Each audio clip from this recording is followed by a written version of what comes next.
Childhood depression and anxiety are two clinical diseases that affect a vast amount of children of all ages, implementing undeniable problems. Some of these include self-harm, problems at home, problems throughout daily life, and a lot of these issues are not brought to light as serious issues.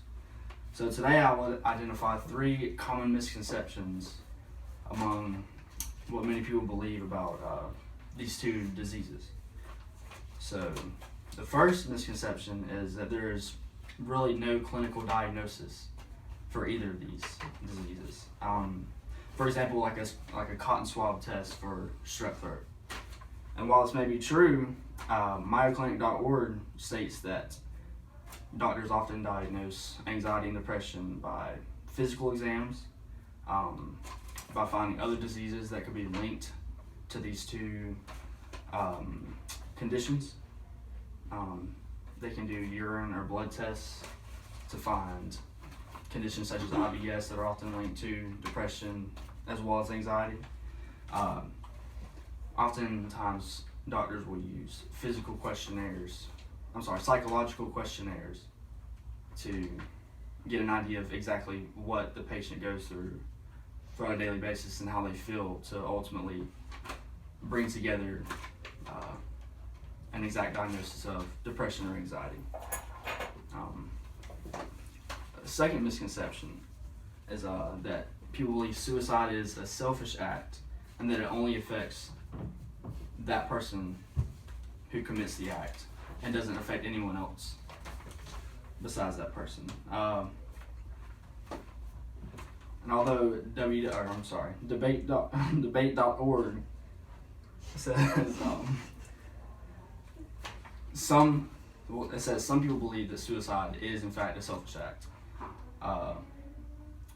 because they believe if one is to take their own life, it means that anything that someone close to them does, or the feelings they've helped let that other person feel, all like how they've assisted them in their life, has not been taken into account.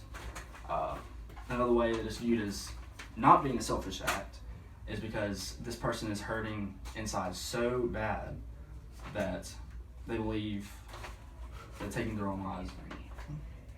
They believe that taking their own life is a better decision than toughing out whatever they're going through.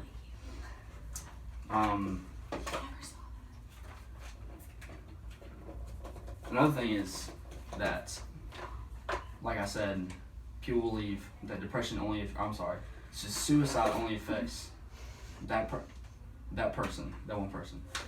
DoSomething.org states that suicide actually intimately affects around 6 other people. This means that it can affect those other people so bad that they will usually, in fact, develop depression, anxiety. These can be also very critical conditions of these two.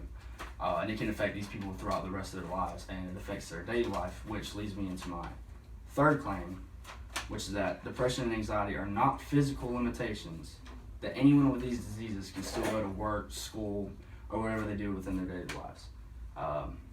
John Folk Williams of StoryMind.com says that that he interviewed a lady that went through a cycle throughout her times in her career, where she would find a job and she would love her boss, love her coworkers, love what she did, and throughout time,